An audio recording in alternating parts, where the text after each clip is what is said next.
Nagkakaedad ka na? Hala, magkakasakit ka na niyan. Joke lang po.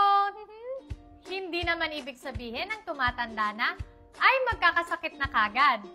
Pero pag-usapan natin ang ilan sa mga common na sakit sa mga nagkakaedad na. Una na dyan ay yung Alzheimer's disease. Ito yung most common cause ng demensya.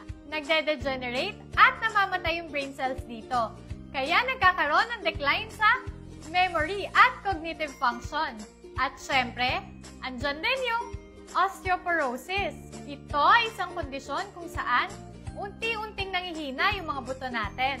Para makaiwas dito at sa iba pang mga health conditions, napaka-importante ng pagkakaroon ng healthy lifestyle.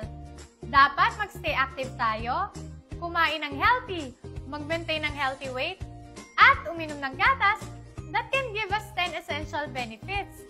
Saklaw na din ito yung multiple aging problems, katulad ng Anlin Total 10. Mataas ito sa calcium, protein, at meron itong 28 vitamins and minerals na maaaring makatulong para makaiwas tayo sa mga sakit. Kaya, para sa mga mahal natin sa buhay na tumatanda na, mga lolo at lola, nanay at tatay, na gusto nating mapanatiling malakas, huwag kalimutang uminom ng Anlin Total 10 ha!